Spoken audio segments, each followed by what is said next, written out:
Good evening. My name is Monty Martin. And I'm Kelly McLaughlin. And we are the Dungeon Dudes. Welcome to our Kickstarter launch stream for Sebastian Crowe's Guide to Drakkenheim. We want to start off by thanking everybody who has already backed the project. We are blown away by the amazing success that it has already seen in the first, we're not even at 24 hours. We hit our goal in 3 minutes, which is unreal. The last project hit its goal in 5 minutes, and I was hoping that we could do the same, and we beat it by 2. So thank you so much for everybody who has already backed. If you haven't, this stream is going to be all about what you can expect from it. If you're still on the fence, what am I going to get in this Kickstarter? That's what we're here to discuss. We're here to answer questions and kind of just dive into what's going on with Sebastian Crowe's Guide to Drakkenheim. Sebastian Crowe's Guide to Drakkenheim is a source book for 5th edition. It introduces new player options drawn from the lore of the world of Drakkenheim, including the new Apothecary class, an intelligence-based spellcaster that fuses the kind of occult mysticism of medical science with eldritch magic. And we also introduce a bunch of new subclasses, one for every core class in 5th edition. What else do we have in this book?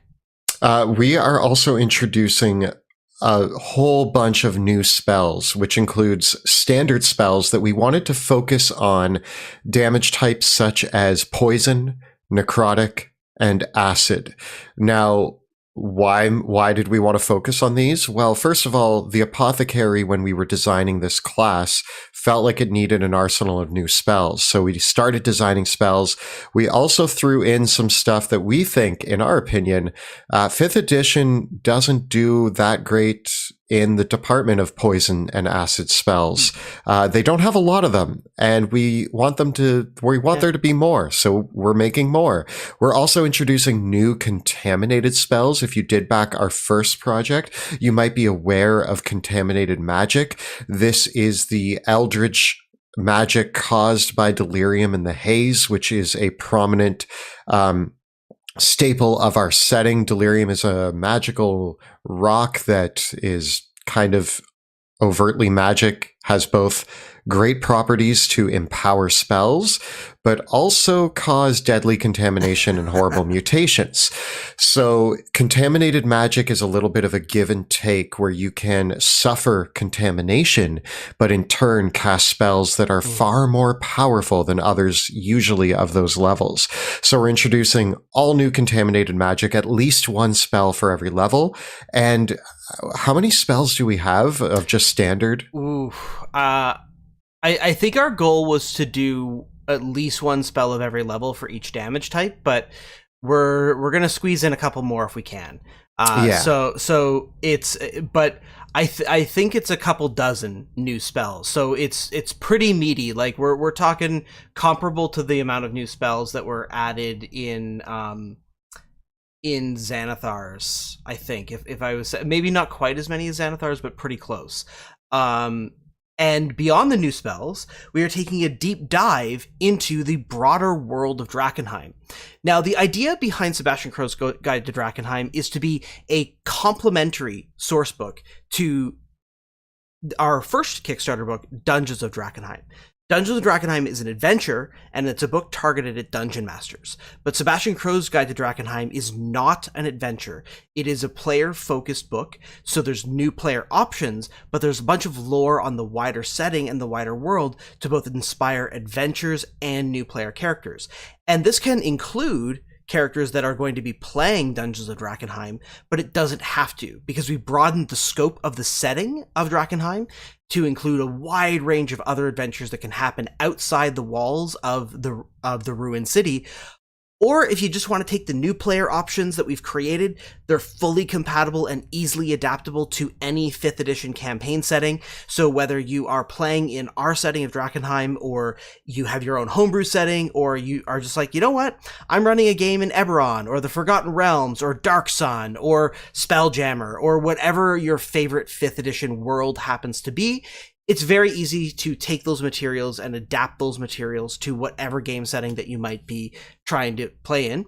The only caveat is that if you are playing with contaminated spells and the contaminated options, you'll want to make sure as a dungeon master that you include monsters that cause contamination in your adventures, because once if the player characters are wielding contaminated magic and not facing the threat of contamination themselves, makes it a little bit more powerful than it might be otherwise. So that's the only kind of disclaimer with the compatibility.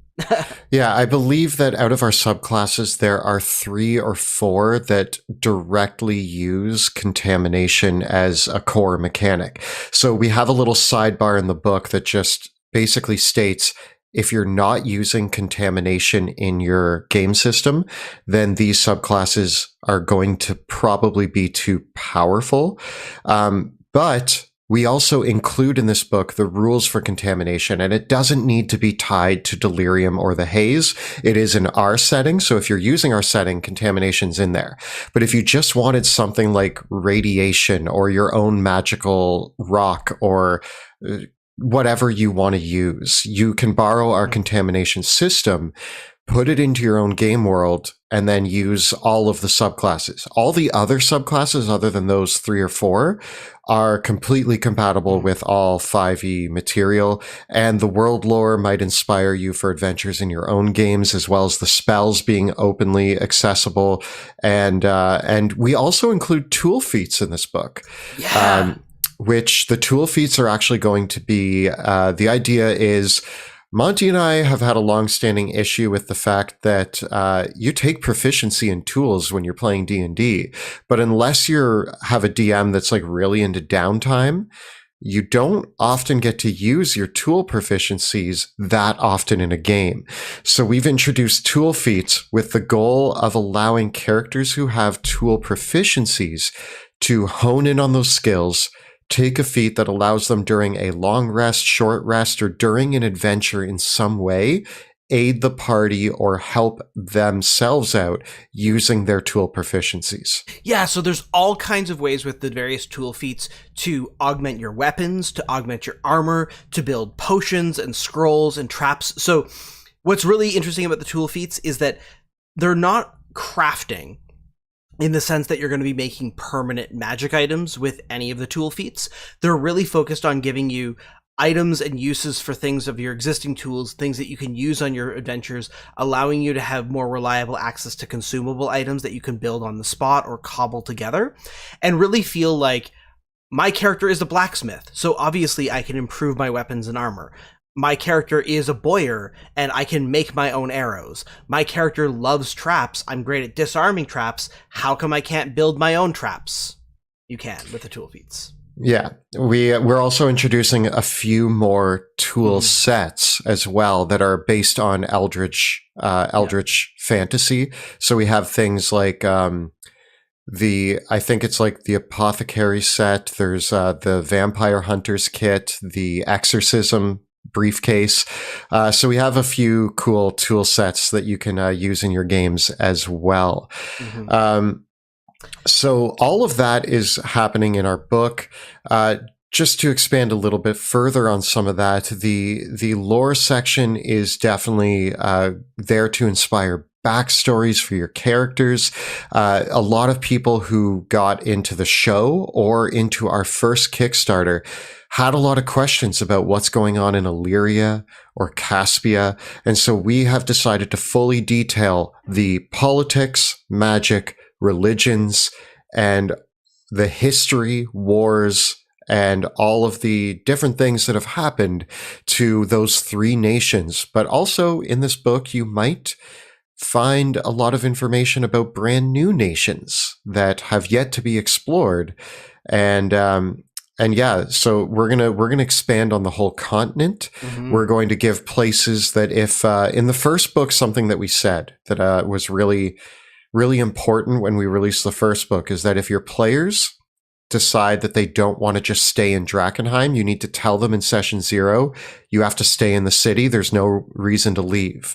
With Sebastian Crowe's Guide to Drakkenheim, if you are using it to complement your game of Dungeons of Drakkenheim, you might reach a point near the middle to end of the campaign where it makes sense to leave the city of Drakkenheim. Maybe you want to go get help from Illyria or Caspia or gather forces to face the greater evils of the world. This book's going to inspire DMs to broaden the scope of what a Drakkenheim campaign could be and push it into higher levels and higher tiers of play if you so desire, much like we're doing in our show. And of course, one of the best things about our Kickstarter project is that, well, the physical rewards are a ways away. We're aiming to ship late next year, mid to late next year. I think September is where we're aiming at. Yeah, don't quote me on that one, but I'm pretty sure that's around when we're aiming for.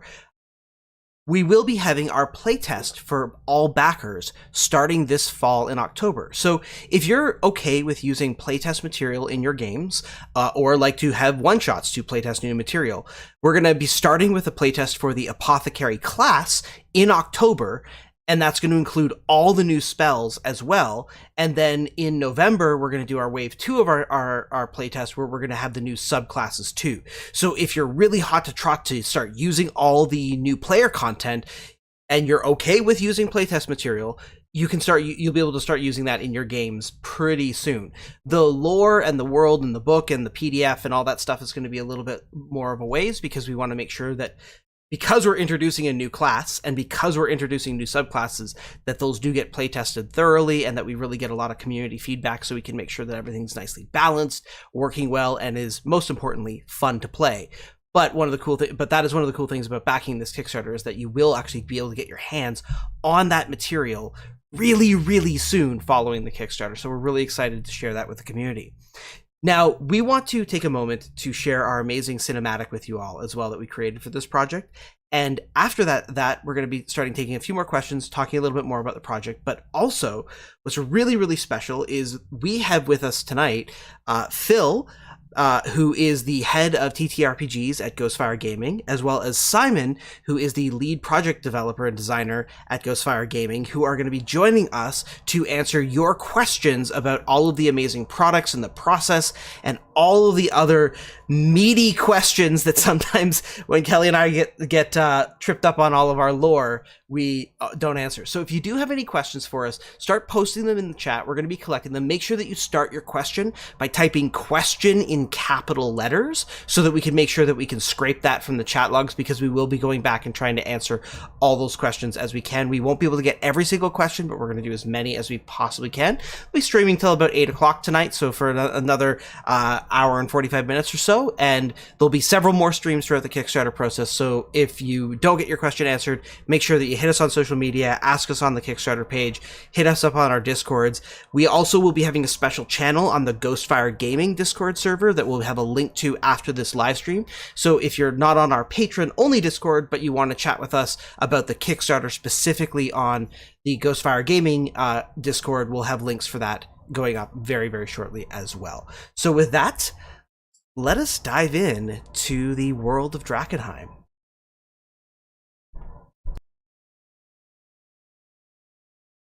Drakkenheim is no more. The great city lies in ruin, the royal line broken. Chaos followed in its wake, an eruption of civil war and strife. The falling stars left behind eldritch crystals. Their magic can forge mighty tools, but unleash otherworldly contamination. Now the disaster that befell Drakkenheim is spreading to every corner of an unprepared world. Old feuds, petty disagreements, and internal strife unravel the order that once held war at bay. Westermar is a realm in tatters, reeling at the devastation of its capital. Meanwhile, the proud, noble houses of Caspia gather their power for a show of strength, eager to gain glory and renown. And Illyria, with their sacred cathedrals and high towers, desperately fight to uphold justice and faith in a world descending into madness. Call on the Apothecary, a new intelligence-based spellcasting class. Master their skills to bolster your allies and wield their occult magic to sap the strength of your enemies. Choose all new subclasses, use new spells, contaminated magic, monsters, NPCs, and new tool feats to expand character proficiencies. The world needs heroes. Sharpen your swords, fletch your bow, and ready your spells, and prepare to set out on an adventure into the wider world in Sebastian Crowe's Guide to Drakkenheim.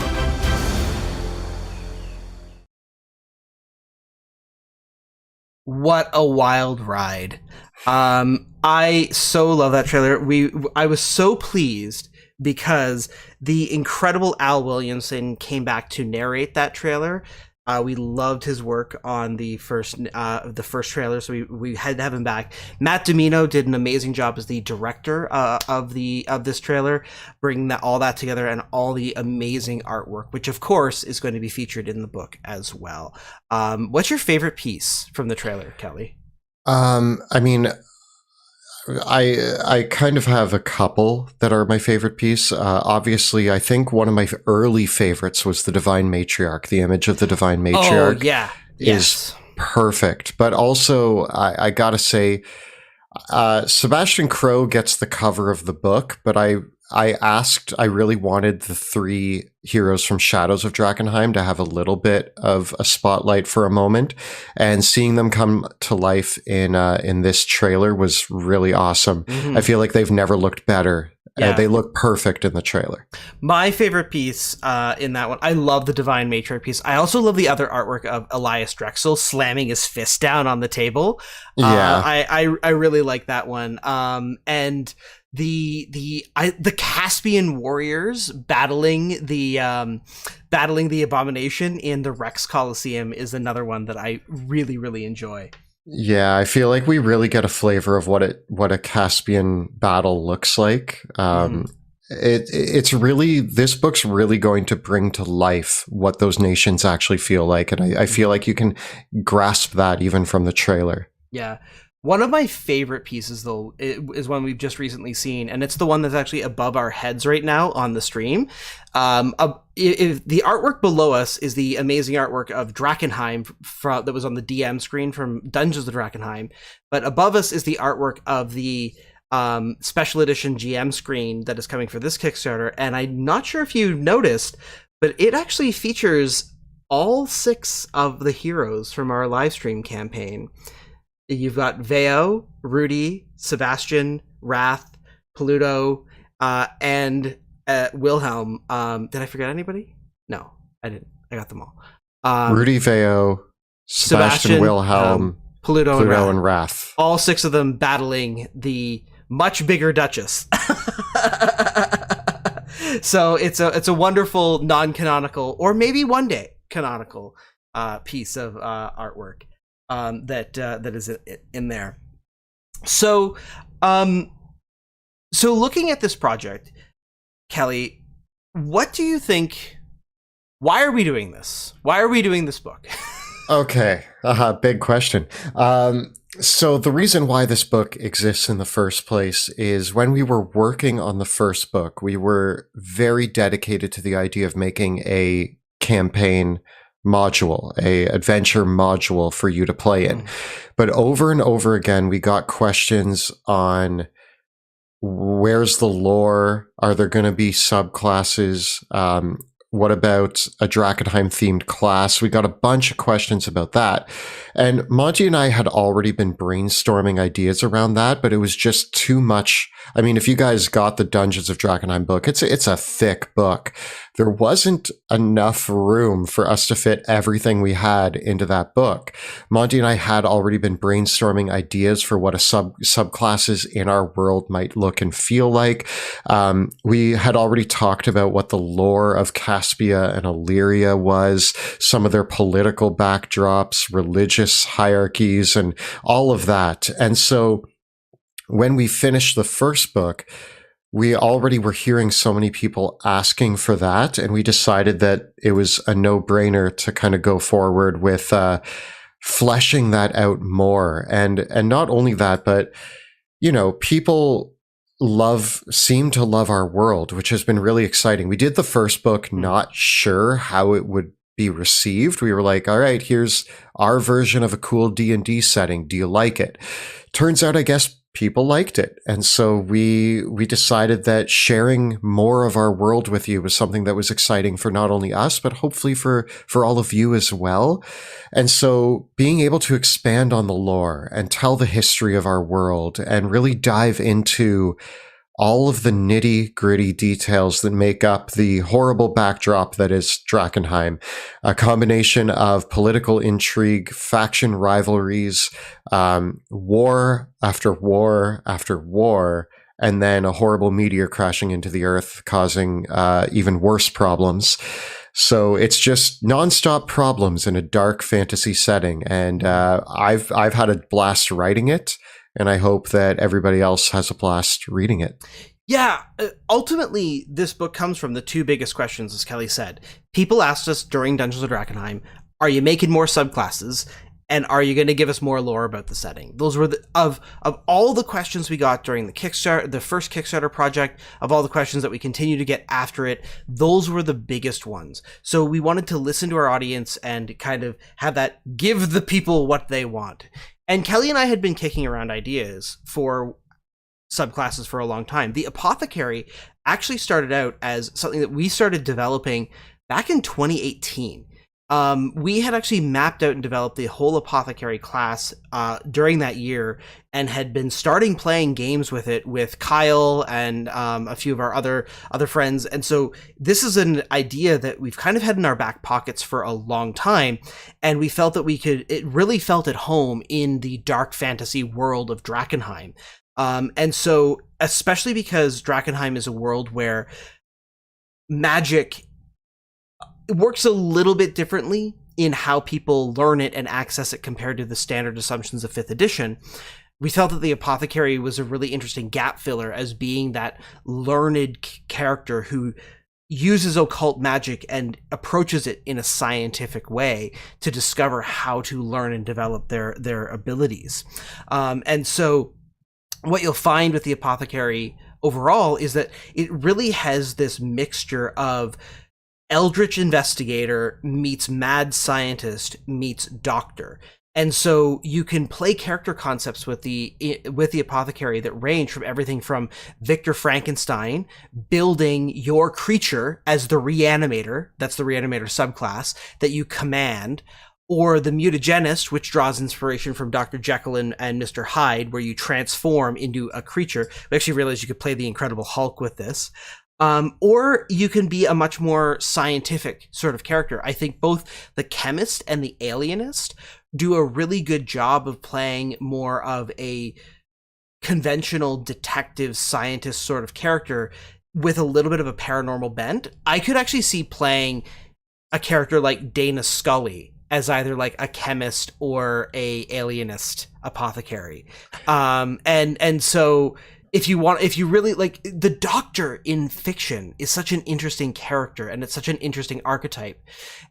And I think another archetype that like is not really common in 5th edition, especially, is you can play a bard as a healer. You can play a cleric as a healer. So you can have a charisma-based healer and you can have a wisdom-based healer. But it's really hard right now in 5th edition to play a really good intelligence-based healer or support character. There's options, there's ways to do it, but we really wanted to capture, like, it really didn't feel like there was a character that could feel like a doctor does in 5th edition. It would, in many cases, they go too far in the direction of being a wizard, basically. So we wanted to capture that with that. The Apothecary is going to prove to be a very versatile class, and that's something that I'm very excited about. The core class is pretty straightforward, but within the subclasses, and we've already unlocked 2 stretch goals to unlock additional Apothecary subclasses. So as Monty said, we now have the Chemist and the Alienist. There is one more that we are going to be hopefully unlocking. And then you have the Pathogenist, the Mutagenist, and the Reanimator. Yeah. And so based on your choice of subclass, each of them plays very, very differently, has a very unique style and a very unique theme. That I think that was important for us, is that when you play the Apothecary, depending on the subclass you pick, you're really driving home a certain theme. But then on top of that, the Apothecary also has about 40 esoteric theories. Now, esoteric theories we had a lot of fun designing them. They're all based on sort of medical practices. They're all named after medical jargon. And the esoteric theories work similar in a way to the Warlock's invocations, where as you level up, you get to choose different esoteric theories. And you can customize your Apothecary, no matter what subclass you've chosen, to double down on being a healer or being a melee combatant or poisoning your enemies or being a better spellcaster, or you can dabble in a little bit of all of them. There's also a lot of really fun and quirky options in there as well. So the Apothecary is going to prove to be extremely versatile, and I think two people playing an Apothecary will never ever play the same character, and that's something that was really a design principle for us going into it. And like, there's a lot of classes in 5th edition that let you feel like a wizard, obviously, and even if you look at things like the Artificer is more of an engineer, right? Whereas what we wanted to do with the Apothecary was something that felt, again, like a doctor, like an investigator. And we really achieved that because the Apothecary also is a full spellcaster, but it uses a similar spellcasting progression and mechanic to the Warlock. So the Apothecary has spell slots that come back on a short rest.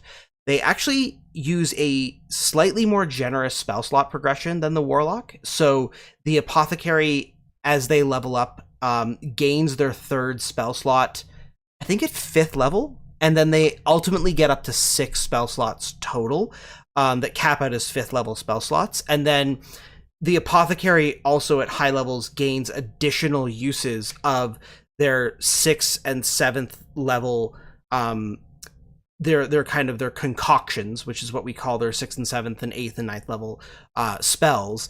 And we've tried to fit a wording in there so that you can actually upcast your low level spells using those higher level abilities and have more flexibility to swap things out as well. So the kind of the basic idea behind the Apothecary is a bit of a mechanical riff on the Warlock, because we've seen a lot of classes already that use the standard spellcasting progression or use the half caster progression, but we haven't really seen anyone else.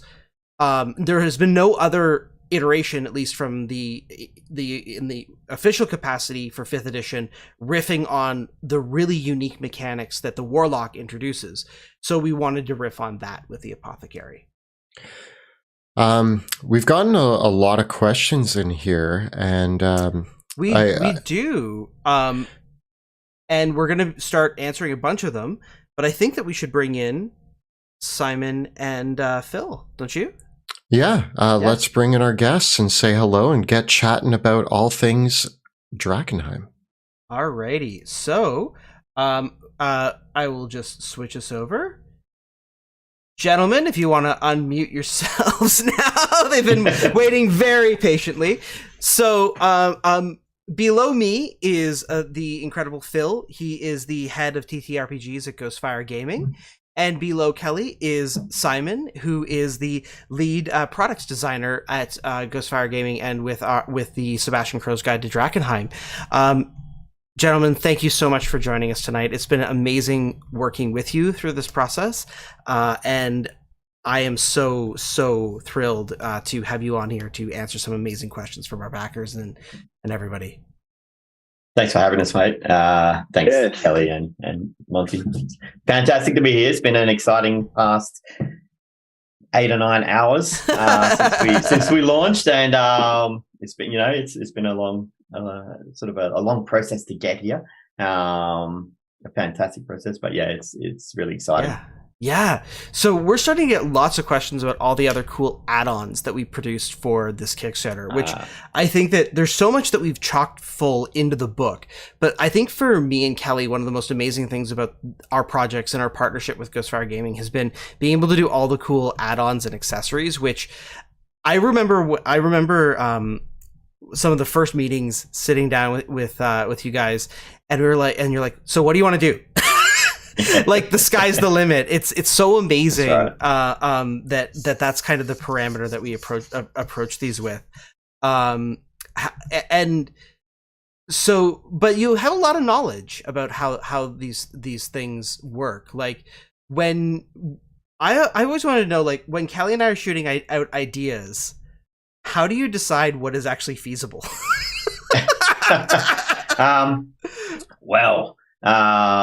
We start by I think we start by just looking at how cool the options are that you give us.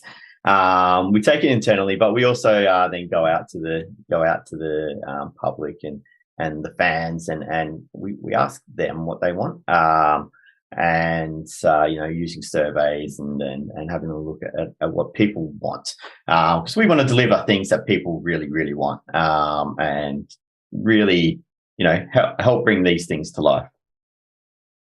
Yeah, I'll just jump in there, and on top of that, I think the big thing as well for me personally, I think for a lot of the team, is the stuff that excites us, because we're all fans of TTRPG, we're all fans of the type of worlds that we're working in. So if you guys saw us an idea, it's like, oh, yeah, like the Duchess, for instance, you pitch that idea, and I think you probably saw my head kind of explode a little bit in the meeting as a result of that. We all love this stuff, so we kind of have an internal weather vane for it. And then, as Phil said, we're always sort of like one ear to the ground of what everybody else is after and what previous campaigns have worked and what people have been enjoying. So the most exciting part of these projects, I think, is that initial phase, especially when we're working outside of the internal team with guys like yourselves, and you bring all these crazy ideas in, and it just sets our world on fire to get stuck in. So Andrew Weir in chat wants to know, can you briefly reenact the conversation about how big the Duchess Mini should be? Those were fun conversations. Yeah, I think part of that, for anyone that's familiar with what we do at Ghostfire and some of our previous projects, a bit earlier before that, we had a new campaign setting we launched called Aurora.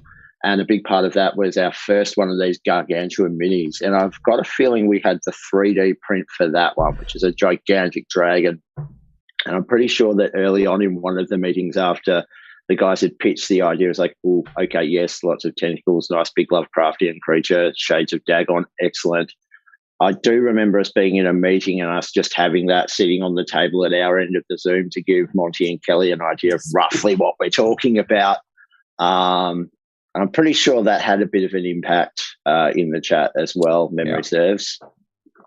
Yeah, I remember we were talking about making a Duchess Mini, and you were like, yeah, it's going to be a gargantuan mini. And I was picturing, like, I don't know, I have old school WizKids Dragon Minis, which are about like this big. And I'm like, and I have my old Tiamat, not the new Tiamat, but the old Tiamat that's about this big. And I was like, okay, so maybe we're going to be pushing Tiamat levels with this.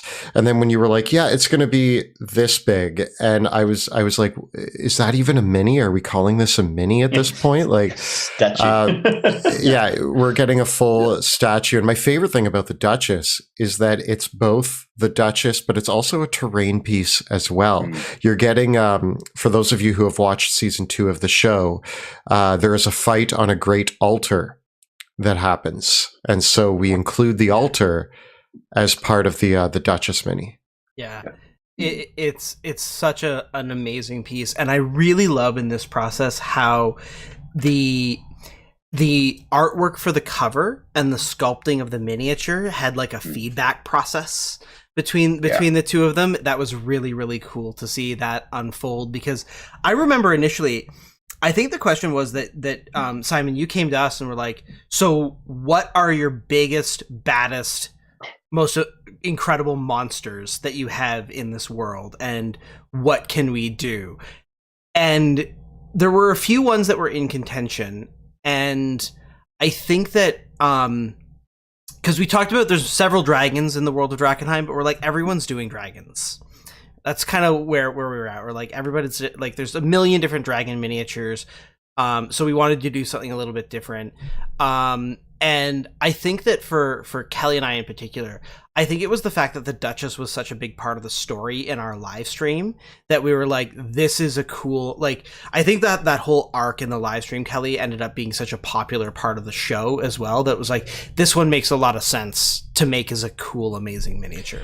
I think when we were doing season 2, and I did just see somebody in chat say that they're on episode 6 of season 2. We're not going to give too many spoilers, but I will say that I think the arc that has the Duchess in it was probably where everybody went, oh, did season 2 just like kick it into 10th gear?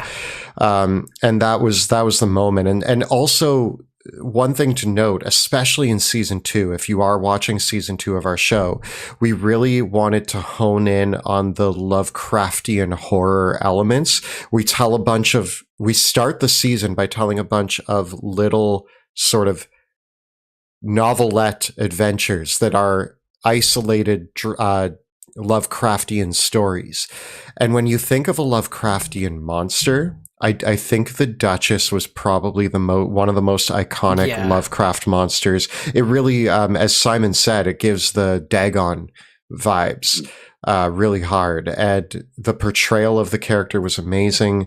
I had a lot of fun fighting it. So... it's just, somebody in chat also mentioned it would have been cool to see an amalgamation mini. And I think the problem that I'm having now that I'm wrestling with is when I run Drakkenheim, I'm going to be like, after they finish the throne room, should I send them after the Duchess as like the actual final battle? Oh, yeah. Maybe it's like, yay, we saved Drakkenheim for now, but guess what? Something's escaped. And I might just run that as like the final arc just so that I can use the Duchess Mini as my final encounter. Bart Connolly says this is all because the player characters ate one of the Duchess's fish people in season 1, so we were infected by... It's the character from the trailer that's ripping the arm off the fish people. Yeah. And we're definitely gonna eat the locals. We're definitely gonna paint it up too. We have the miniatures from the first Kickstarter campaign, and we're definitely gonna be painting those up and doing some videos on painting those. But I actually believe that we're using. Correct me if I'm wrong, gentlemen. I believe that we're using a new manufacturer and a new process for the miniatures this time around. Is that correct? We are, yes. So we're always big on trying to improve everything we do. And one of the big wins for us has been finding a new manufacturer who's basically everything we can ask for and more. So anyone, for instance, when it comes to the minis that you see here, the perfect sort of proof of concept that you'll see if you keep an eye on our Aurora updates coming up, we're going to actually have some samples of the minis. We already have the Gargantuan minis literally as they will arrive in the same, so carved up of the same materials that we're using. The material is kind of like for people who are, the mini painters and customizers out there, it's kind of like a sort of hybrid between traditional resin and more of a plastic. So it's got a lot of the detail hold and subtle details you can work into a resin, but it's not as brittle. So, there's a little bit of give from a plastic there, which makes it a very interesting surface to work on. I actually started painting up one of our other prototypes. The paint, I won't show it to you because I need to practice my painting a lot. But the good news is once you prime them up, it holds the paint well. I was using just Citadel stuff, for instance, and a bit of Vallejo, and those paints sat beautifully. So what we're hoping to do, and this is all kind of in the early stages, what I'd love to do is try and get a Duchess in the hands of Monty and Kelly, probably the 3D print to start, because to let everybody in on the process, the way it works is we get the digital sculpt, and our amazing sculptor, Leandro, who I'm going to give a massive shout out to, he did the sculpts to the first Drakkenheim. He did the Aurora minis again. Have a look and see how those show up. And the great thing is about this manufacturer is what you're sort of seeing in that Kickstarter aligns a lot closer with what you're going to get when these boxes arrive. Nice. And look, it takes a lot to get me excited about a product when I see it. And I've seen what we can do with these guys now. And Yeah, I'll go on the record and say, if you get this Duchess and you think that the quality is low, you can come and hunt me down if you're willing to brave the wilds of Australia and the drop bears and such, and come and take it up with me. But no, it's going to look amazing. So yeah, new manufacturer. I saw some people commenting on the scale. Just to flag it, yes, these will be larger minis, the humanoid characters. We are working to more of a 32 millimeter scale than 28. We do recognise that some of those are a little smaller.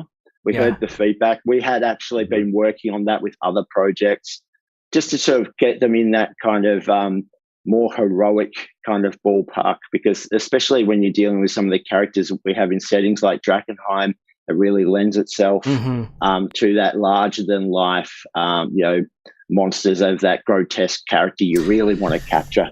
I know in the minis as well. I know we're seeing so much scale creep now. I think one of the things that really blows my mind is like we're seeing more and more 32 millimeter as opposed for those that might not be familiar with miniatures, their scale is measured in millimeters, which basically is the measure in millimeters is how high an average human is. So it used to be years ago that 25 millimeter was the standard. So a 25 millimeter tall miniature represented a 5'10" tall, like a 5.5, like a 5-6 foot tall human person.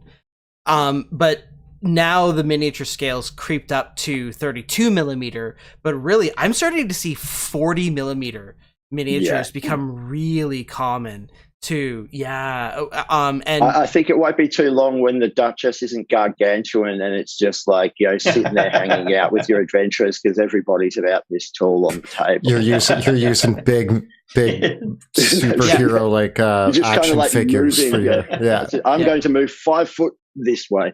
It's an actual 5 foot. Now, another question that we've actually had from the chat about this, Mary Wright wants to know, is the GM screen the same from the first Kickstarter in terms of what's on the inside of it? Inside. Gotcha. Yeah, that's a good question. So, sorry, Phil, do you want to jump in on that one? I was going to say, no, the guys, Monty and Kelly, have provided us with a lot of new material to go on the inside. Not only the standard edition GM screen, but the special edition has even more. So just to make that, give it that something extra, so it's not just the same product. We're very hyper aware that we didn't just want to provide the same product with different art. We wanted to provide something else, something that'll assist you in running the game. Yeah, Kelly, what kind of stuff did we put on there? I'll just say here that along with the direction of the book, the first DM screen had a lot of information for navigating the city, finding delirium in the ruins, and all the sorts of mechanical things that came into play during a City of Drakkenheim campaign. But in the second book, since we're looking at the larger world, you get things like the cast of characters of who are the leaders of the nations? What are the symbols of the royal families? Who is the Academy Directorate, and where are all of their strongholds, the ones that we know about? And then also we have just information about the different houses of Caspia, the different nations of the world. So it's a little bit more world spanning, so that when you have that DM screen, again, if you're playing a Drakkenheim campaign, you might use the Dungeons of Drakkenheim screen, and then when your players are like, let's go outside the walls, you might bust out this screen and be like, all right, let's talk about the larger world. And it will have a bunch of information to help you sort of keep tabs on all the important characters and important symbols and groups that exist within the larger world. I think overall for the whole project, correct me if I'm wrong, all the card decks are all new too. The random, I remember this. Phil, you had us for the random encounter deck. You actually dispatched Kelly and I. We had to write 150 random encounters for that. That was a long day. That was a lot. It's hard to do. Yeah. So, but I'm so glad with the product that we're gonna have from it, right? So there's so much versatility there. It's fantastic. And what are people going to see? Exactly. What are people going to see in the map packs?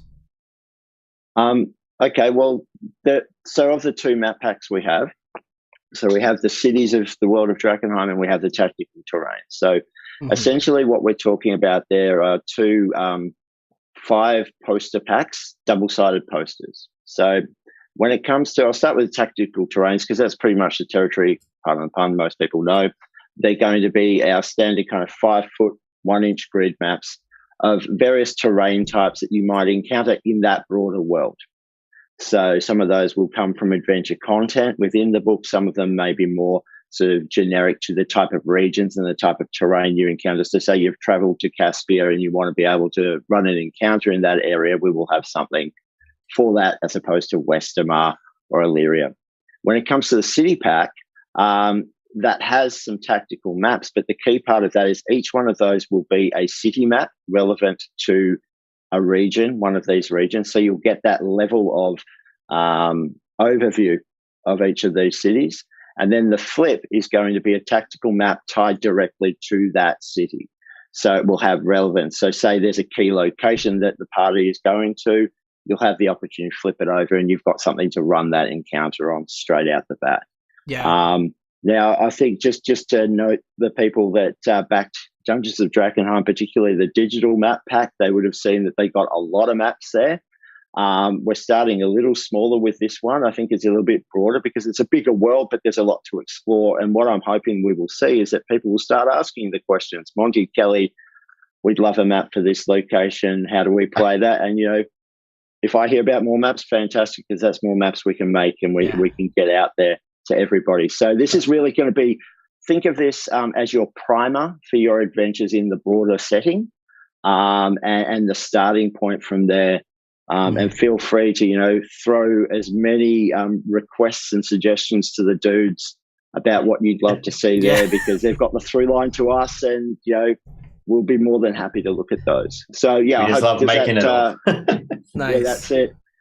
And I think you may have just answered this, but I just want to reiterate. So all of the physical maps, there will be a digital map pack for the PDF backers as well?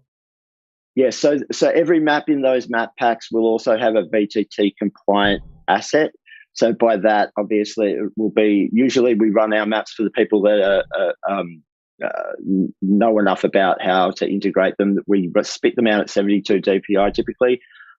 Usually because when you get to a certain size, bigger than that, and it starts to become unwieldy, and unless you carve it up, you're not going to be able to use it anyway.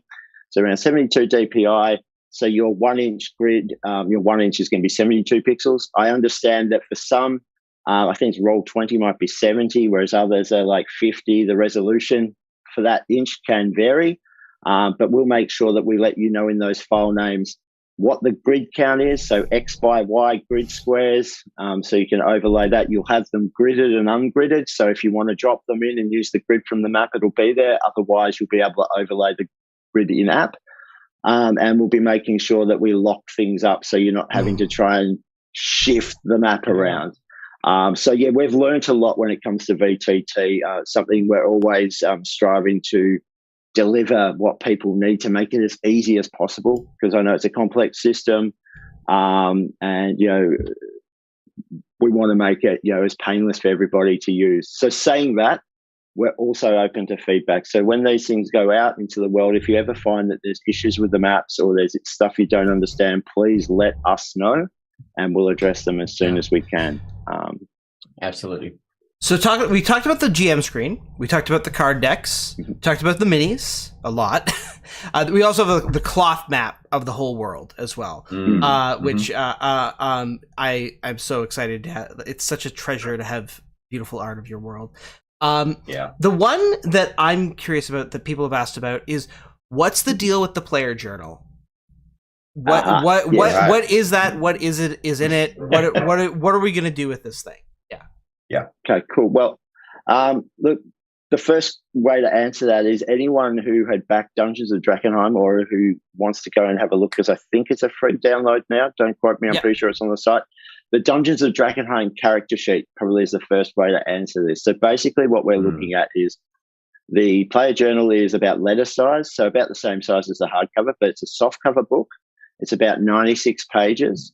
And what it will consist of is the Drakkenheim, the Sebastian Crowe's Guide to Drakkenheim version of that character sheet. So what we're seeing in the current character sheet, but we're going to expand upon that with some content relevant to the Apothecary class and a few of the other things that have come out of this new book. So for anyone who's playing in that setting, they're going to have a character sheet that not only looks like it's part of the world, but it's geared towards playing within that world.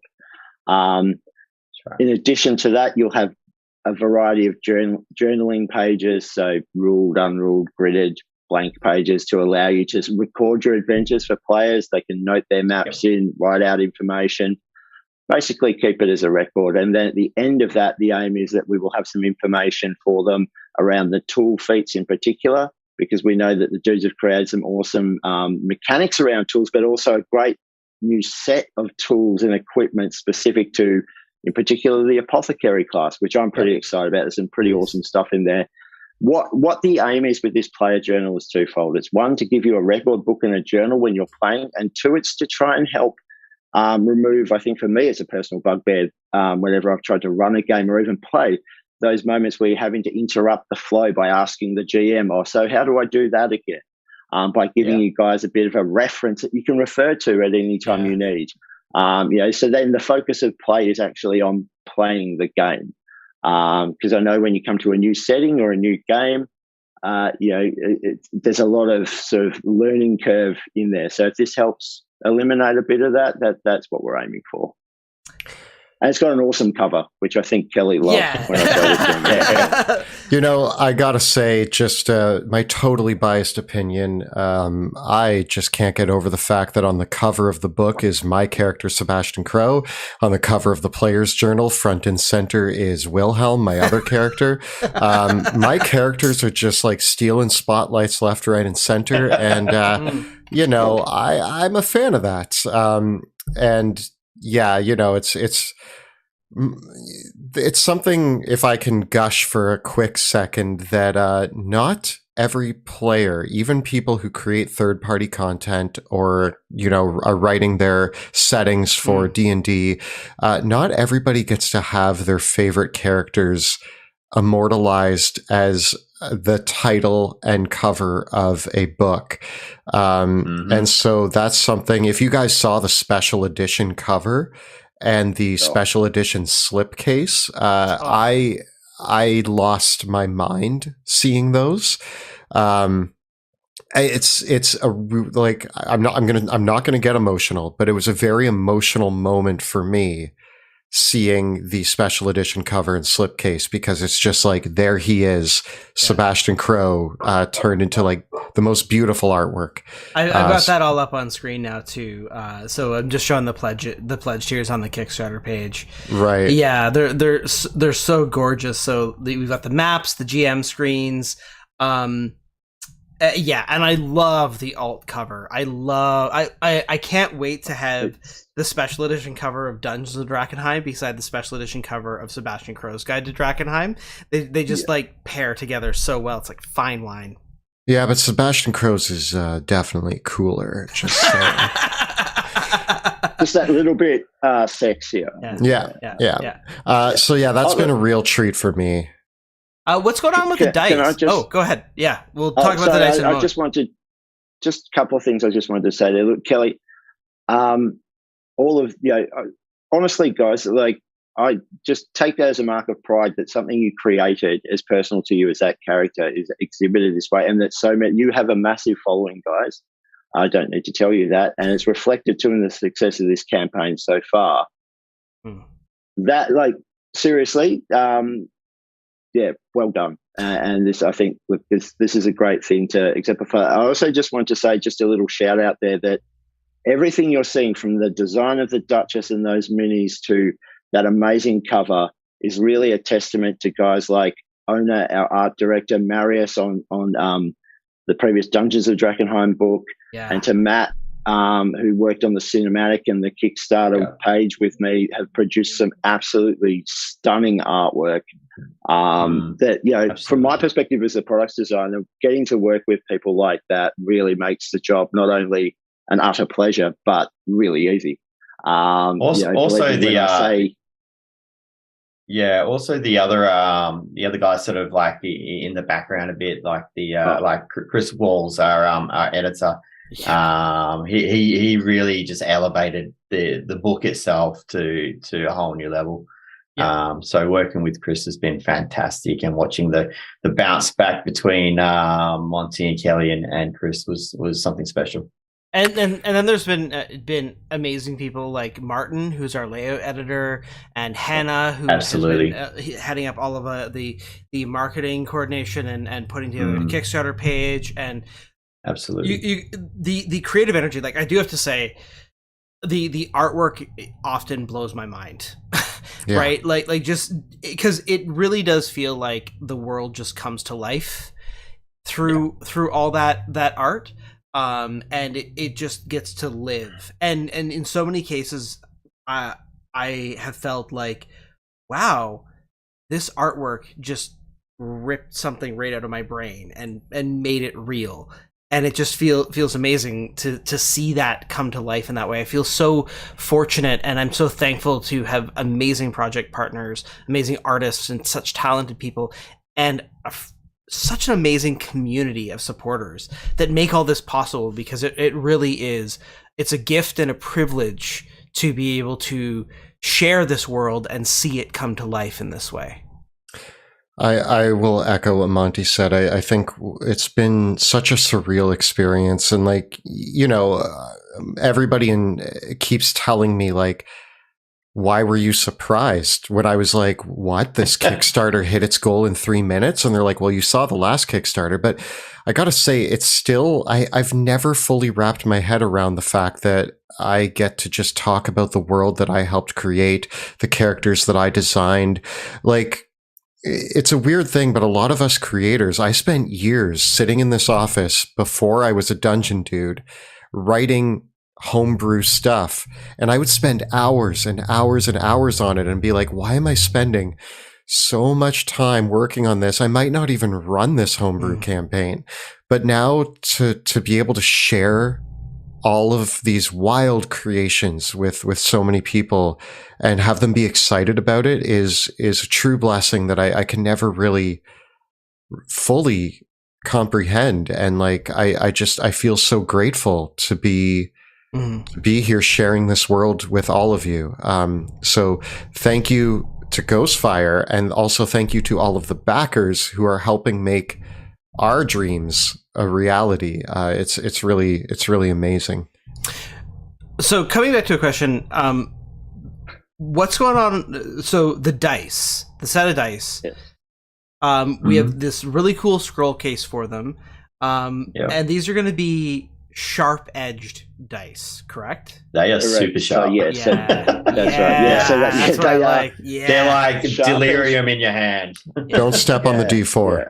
Yeah. Do not. Oh, yeah, no. In fact, like, probably want to get nice, sturdy. We should have probably involved a dice handling glove with these, because we have prototypes for a similar type of product. And I think on a couple of times I may have made a pact with the devil as I drew blood handling the D4. Yeah. So yes, they will be sharp-edged resin dice. And we're looking at how far we can kind of take the customization of things with the faces of the dice. One of the great things about resin dice is that you are afforded a bit more flexibility with what you can do. So we're going to see. So what you're seeing there is kind of the phase 1 proof of concept of those dice. And as we develop them, we'll make sure that there are updates coming out so people can see where we're taking them. When it comes to the case themselves, so yes, it's like a nice sturdy kind of faux leather case. It'll have the logo embossed in there. We do have a sample from another campaign, and we're aiming to get a prototype of this one happening as soon as we can. So again, we can show people how this will look. It's a pretty cool effect, and it's also pretty rugged. So when you then roll it out, you'll get this beautiful felt mat. And it's a bit hard to see on the render because of the angle of the shot, but I've got like the base artwork for that, and I might put something together so we can give people like a top view of that. But to give you a hint, the lovely lady behind Kelly there is the feature in a kind of style. We've stylized her up, so more of a single color treatment, but again, beautiful artwork makes the job easy to make other things beautiful. So So that'll provide a great surface that not only looks great, but when you deal with resin dice, I don't think I need to tell anyone here because we all have rolled plenty of them. They do like a nice soft surface, so this should be a great surface to make your rolls onto that aren't going to like chip them or dent the hell out of your table in the process. So that's what we're looking at. Nice. So with all that,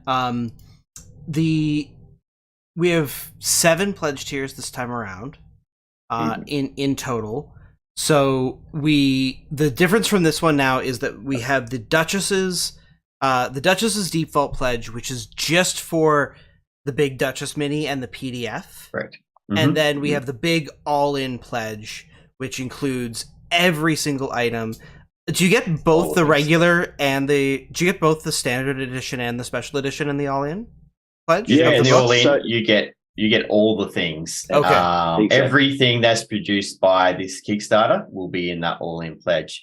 The one, I guess, one thing that might not be exactly that is the VTT. You have a choice of one or the other, being right. Roll20 or Foundry, but you do get the BTT as part of it as well. Exactly. And of course, the Duchess's standalone pledge tier is really just to cater for those miniature painters that really want to come in, but don't necessarily want all the other things with it, and they can just go straight for the big miniature and the hobbyist painters.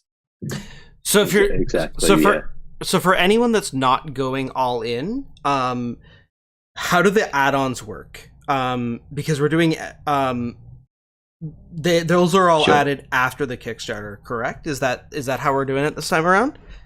Yeah, that's right. So you'll be able to sort of add on pretty much anything that's shown in the add-on section on the Kickstarter page in back kit in the Pledge Manager after the Kickstarter has concluded. You'll be able to get pretty much anything from this Kickstarter, plus a lot of things from the Dungeons of Drakkenheim Kickstarter as well. So if you missed out on the first Kickstarter, you'll be able to grab better priced content from the original Kickstarter as well to add on, which will be all shipped out with your pledge. So basically, if you do want to get any add-ons to your pledge, that's going to happen after the campaign is over, when the surveys all go out, and then you'll have the option to purchase whatever additional add-ons you want to get, correct? Correct. Okay. Yeah, that's correct. Yeah. Awesome. Now, you actually mentioned the VTT stretch goal that we recently hit for Sebastian Crowe's Guide to Drakkenheim. We're going to be doing either Foundry or Roll20. So when you get that, you choose which platform you want to get. It's going to have all the cool digital offerings for this, so that you'll have. I think we're still kind of figuring out exactly what the full scope of the VTT stuff is going to be for this one. But I am so excited that we were able to work that out and figure out this offering, because I think that so many more people are playing digitally now, and with all the monster artwork and all the maps that we're making for this book, like getting those all in one VTT package, I think is really key. Yeah, I think that's something that really came from a lot of the feedback that we heard in the first Kickstarter. We realized that people really wanted support for VTT, so we've spent a lot of time looking into it and seeing what options we could muster up. And I was thrilled that we were able to add that in a stretch goal. That was kind of something that we just were able to pull through relatively recently.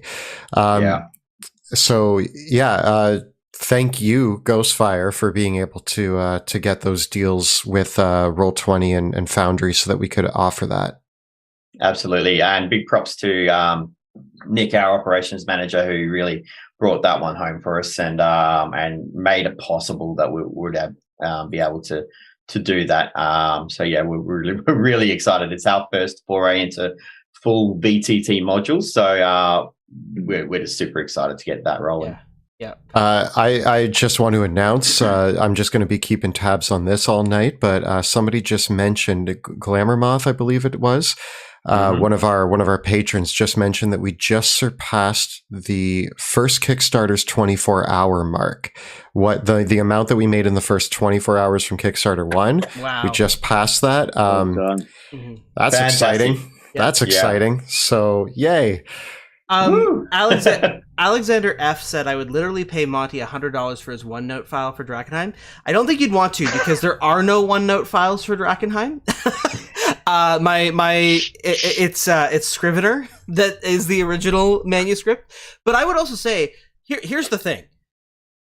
The manuscript for Dungeons of Drakkenheim and Sebastian Crowe's Guide to Drakkenheim completely overtakes my original notes. Like, if you are running Dungeons of Drakkenheim using the book, you have an order of magnitude more material at your fingertips than I developed for the original Drakkenheim campaign.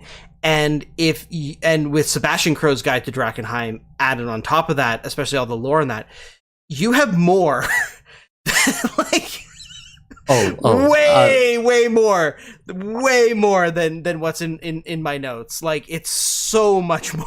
As a inside person who had to work off of Monty's notes for the first book, you don't want his notes. You wouldn't be able to run Drakkenheim off of his notes. They would make less sense to you. They would confuse you. When he handed me notes, I was like, Monty, this has nothing to do with anything. We didn't even use half of this note, and the other half is gibberish. And he was just like, yeah, you remember the show. Just write what you remember. And so, yeah, you don't want Monty's original notes. They were only for him and his brain. Mm-hmm.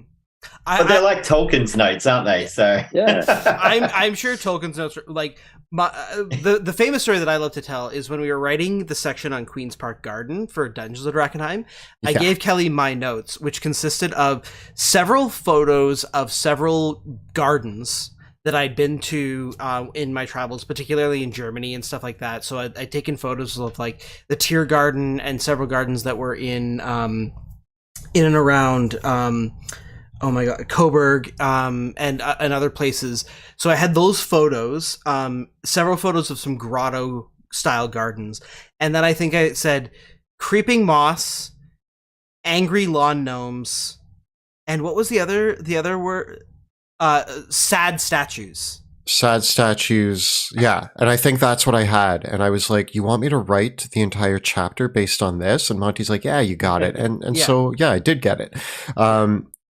But yeah, that's Monty's notes. Yeah.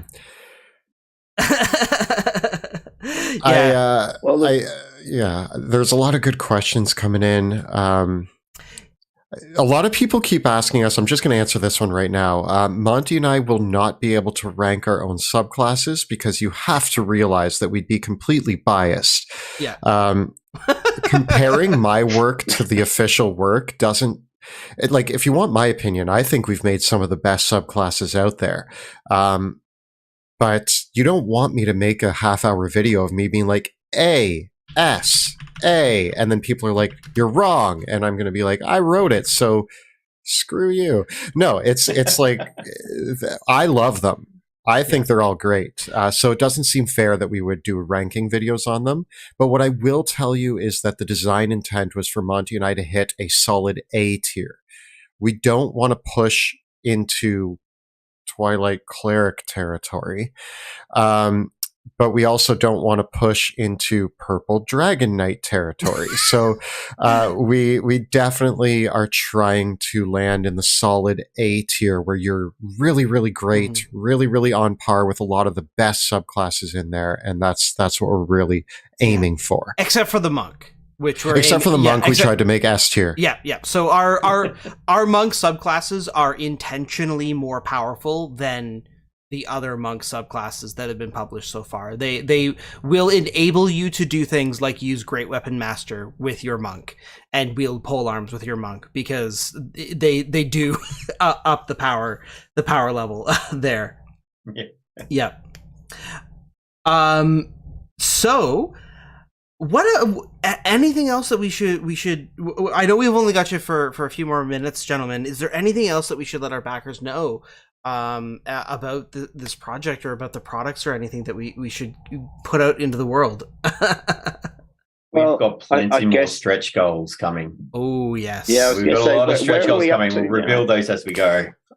We are currently actually this might be worth saying out loud. So we're only a little bit away from 400,000. Yeah.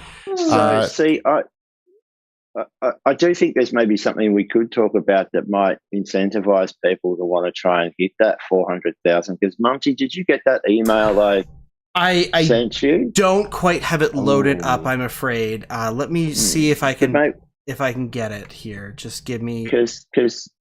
Yeah. I mean, one thing I did want to say about the Duchess Mini as well, because it's a little hard to see in the screen, but when you look at it, there is actually an extra miniature that comes with that set, which is the NPC of the Cardinal, who I guess from what I understand fulfills the kind of High Priest of Dagon purpose here, which he's a bit hard to look at. He's basically like a walking seafood buffet, the way we've conceptualized him. And I'll be able to give the dude some bigger renders that they might want to show off. But one thing I like is he kind of ties a little bit into one of the Duchess's features about having I like to think of him as a bullet sponge, much like I know in my little Dominion set, my killer boss has a stab grot that can kind of take the hit. So aside from looking cool, being a bit of lore, he serves a little utility function there. But I'll make sure that we get some closer up shots of him for people to look at. Because again, Leandro, big shout out to him and his sculpture work. He's created some real nightmare fuel that I think is worth really showing off. All right, so I think I got them here. I got your email. I'm just putting these guys in because I'm really excited about these ones. Shall we? Let me just see. I'm going to start off with the first image, the 001 image here. We'll have to have a look. The Deep Night. Shall we show it off? This is the 400k stretch goal. Yeah, I think so. So what are we looking at? Well, you're looking at a pretty terrifying fellow. So basically, to let you guys know, one of the features or I think it's a legendary action of the Duchess is the Call of the Deep. Monty, did you want to talk to that? Because that probably helps explain this set. The Duchess needs some minions. In the first campaign, she had lots of minions, her deep drags and her deep knights. And with one of her legendary actions, she can call the deep and summon up from the waves more of her minions. And so our 400k stretch goal is a add-on set of amazing minions of the deep, the Call of the Deep. To go alongside the Duchess. So this first one here is the Deep Night, which is I love what you did with this, like the design of this. It's so cool. This guy was a lot of fun too. When I read the stat block and particularly the idea of that sort of sentinel aspect, aside from just being the tank of the group, I immediately thought Hammerhead Shark here because one, they look awesome, and two, there's that kind of sensory pit thing going on. So basically they are I guess what they'd almost be like the most weaponized avatars of the Duchess when it comes to this, that they're large. So this guy's going to be a large creature. So that base is around a 50 mil kind of 2-inch base to give you an idea. And one thing I love too is that aside from the bite and the weapon attack, there was a shield bash. So we've got some other renders I'll have to get out once we do the update. But you'll see this shield that this thing is carrying, you would not want to be on the wrong end of. Yeah. And he's just it's a pretty stunning creature. So we have him, and then we're going to have I think it's either 4 or 5. I'd have to confirm, but there'll be a number of deep dregs who are basically the people that have been either locals or people who've been, from what I understand, captured and then put in thrall to the Duchess. And much like delirium dregs, have been transformed by this sort of eldritch power into more of an aquatic riff on that. So, these guys look formidable. And again, Leandro and Zhao, his assistant, have done some stunning work with these guys. And there'll be more 32 mil scale, so they will be quite intimidating on your table as well. Yeah, so this one is going to be bleep bloop, blip bloop. That's it. So come on, guys, 400K, and again, if you do that, hate to do the you want fries with that, but everyone that again who goes for that Secret Sanctum 500 tier, they get these. So that gets unlocked. It's going in the box. So that's right. No extra cost. It just goes straight in. Yeah, amazing. So I think the big idea is that the Duchess has kind of gathered an entire army of fish people, and these fish people are contaminated with delirium. So entire villages along the coast may or may not have gone missing as they succumb to the call of the deep. And so, correct me if I'm wrong, but in our miniatures, we're going to have variations on different, like some of them will look a little more humanoid, some of them will be fully transformed, and we're going to kind of showcase the fact that people are turning into these creatures, much like they do in Drakkenheim. The coastline is not a safe place. You thought Drakkenheim was bad? Well, it's spreading and it's getting worse everywhere. It's getting worse. Yeah. So I'm so excited about these minis. There's going to be, I think, hopefully we'll hit a couple more stretch goals and hit a couple more add-ons. Okay. But I love having the mini set of the Duchess with her minions. It'll really feel like a complete encounter. And I think we have in the map pack, we've got a couple of the Duchess's layers as well. So I think the primary layer as well. So you'll have that map that she'll sit beautifully on as well. Yeah, it's going to be looking real good. Well, my friends, it was so lovely to have you both with us. We're going to answer a whole bunch more questions from chat. We're going to be hanging around for another 45 minutes or so, but I wanted to let the two of you go because you've been so amazing answering questions about the products and whatnot. So thank you both so much. Thank you for having us. It's been fantastic. We just love working with you guys. This working relationship, this partnership is the best, and we just love working with you guys. So thank you for having us. Yeah, thank you. And look, exactly, and big thanks to all of your fans who are backing these projects. Absolutely, thank you so much. This allows us to make all this really cool stuff and bring it out there. So well done, guys. Big congrats so far. Thank you. Well, we are just going to take a quick 2-minute break to say goodbye and transition over. So for all of you out there, we'll be back in about 2 minutes with Kelly and I to take more questions from chat. See you in just a moment.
Hey, that was way less than 2 minutes. Yeah, we're back. Yes, thank you once again to the amazing Simon and Phil for joining us. They really it's been so wonderful working with both of them, and thank you for all your patience as we just transitioned, had to do some stream software magic so that we didn't break the stream when they disconnected.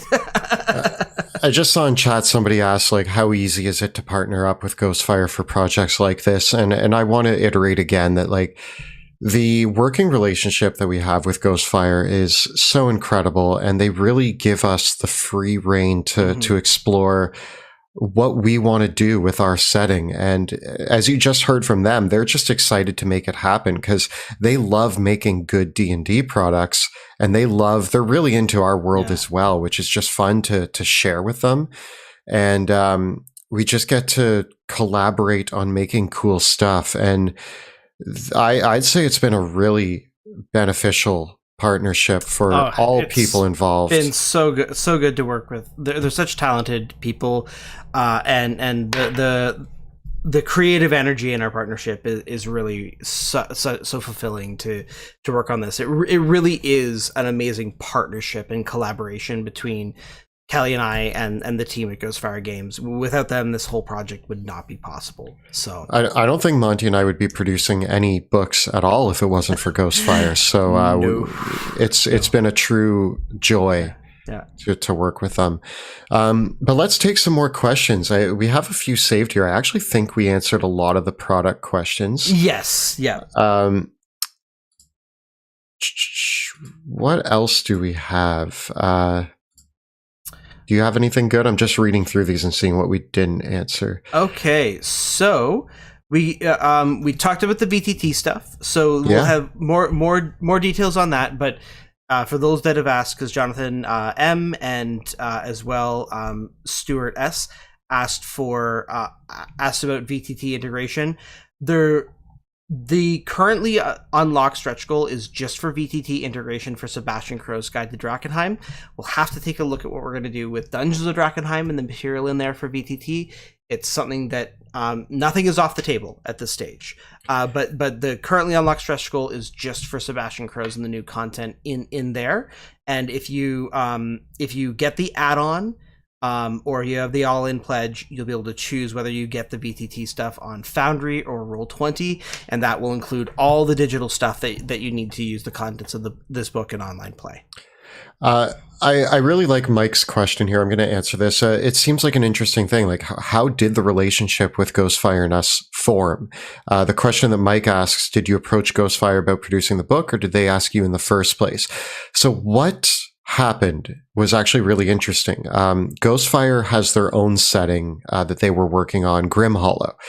And Monty and I came on as additional writers on their player's guide. And in the player's guide, there was a bunch of new subclasses.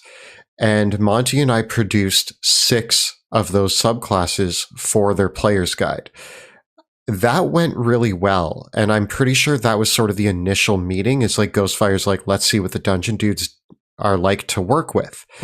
And it worked really well. We produced I think we produced great subclasses. They seemed to really like them. We worked together really well. So they knew that we were doing our own show, and so they actually approached us after the success of those subclasses and said, hey, do you guys have any projects that you're interested in working on? And so we had a meeting with them where we pitched them the idea of a Drakkenheim campaign book, and they were like, yep, okay, let's do it. Yeah. And so that's kind of like, there was the brief working together beforehand, and then they just offered, what do you guys got? And that was a really lucky, really good thing for both of us. So yeah, we pitched them, and they were like, we love this, let's do it. And that was how it was all born. So it was really cool to start working with them that way, and then to just take the helm of these projects and collaborate with them in that way. So it's been amazing. Kelly, let's grab some more questions. Can you talk about the narrative decision of choosing Sebastian Crowe as the writer of this book versus other characters with monster experiences like Veo Senya? Yeah, I was the writer on this book, and I'm Sebastian Crowe. That was the design choice. There's that. I don't know. He's my favorite character, obviously, and I'm going to be biased. And we have ideas of other characters possibly making appearances and making books in the future. But Sebastian Crowe's my baby, and he's my boy, and I love him very dearly. And he's my favorite character I've ever played. And so when choosing who we wanted to put in the spotlight, I'm obviously going to be biased and say, yeah, it's going to be my boy. Noah Ryan wants to know who leads the Amethyst Academy. I know there's the Directorate, but who leads them? Is it an equal partnership? The Academy Directorate is like having 8 wizards who all hate each other sitting in the room deciding who's going to fire Disintegrate first and who's going to counterspell them next. The Academy Directorate are rivals, but they are also equals and collaborators. So the question is, like, within we will talk about more of the secrets of the Directorate, but certainly within the Directorate there is just as much plotting between them and as much rivalry between them as there is collaboration. And if any one of them could truly stand over the others, that would probably be a bad thing.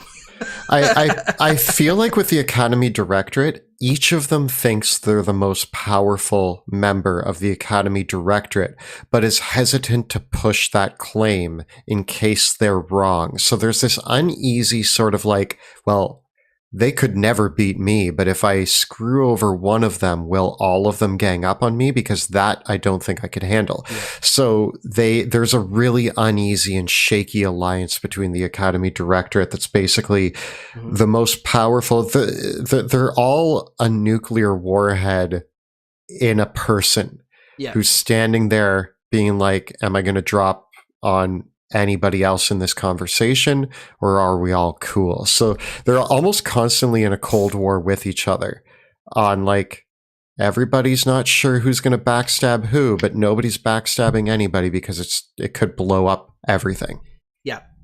It is very, very fierce between the Academy Directorate. And I'm so excited to reveal some of their identities. I think this is a largely player-focused book, but the only kind of spoilerific thing, and it's just too fun to not lead with it, is we avoid most of the spoilers in the lore section of this book. So this book is not going to tell you, for those of you that have followed our setting, this book doesn't tell you where the meteor came from. It is not going to reveal to you the deepest, darkest secrets of the origins of Delirium, nor is it going to, well, there's lots of amazing lore about the elves. We're not going to spill the beans yet on that in this, because players are going to read this book. But there's going to be lots of lore to inspire characters and inspire adventures, and for you to make up your own conclusions. But the revelation of who the Academy Directorate are is probably the biggest spoiler that players will find in reading this book.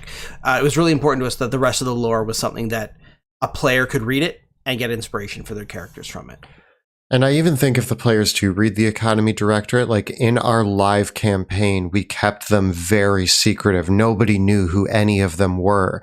But I actually think it's okay for a player to kind of know who the Academy Directors are, because we are also a little cagey on, we talk about some of their sanctums, but not all of their sanctums. Yeah. And there's no maps to the insides of their sanctums.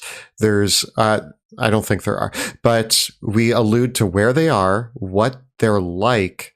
The most detailed one is the Paradox Castle, which is kind of like the Hogwarts of the Academy. Yeah, it's where most of the young wizards are educated. Yeah. So that's another full campaign that I actually forgot to mention that I love in this book, is if you read about Paradox Castle, you're going to be like, Strixhaven, toss it out the window. Let's run a Paradox Castle campaign instead. Yeah. Well, okay. No, I mean, I loved Strixhaven, but riffing on our own version of what Magical School is like was a lot of fun, and hopefully people dig the vibes there. Yeah. We had a question earlier, will there be any new monsters outside of Drakkenheim? As you can tell, the Duchess is going to have a brand new stat block. She's got a brand new, souped up stat block to go along with this new miniature. And of course, all of the minions of the Duchess have stat blocks. I believe we just unlocked, I think we have some other stretch goals as well to add more monsters to the book and more NPC stat blocks in the future. We have to be careful with stat blocks because they take up a lot of space in a book. So we want to have lots more, but once again, because it's a player-focused book, we've kind of kept the stat blocks. We've tried to keep the stat blocks to a minimum, despite the fact that we might have made like 50. Yeah. So we'll see how many of them actually make it in. There's a great question here about the old gods. Do you remember offhand how many old gods there are? Was it 10? So detailed in this book are 12 old gods. But there could be many more, for the old gods are known by many different names, and so we only cover the most popular incarnations of the old gods. For many of them have many names, and in fact, two worshippers of the same old god might know that old god by different names, and even insist that each other's interpretations of who that deity are incorrect. Yeah.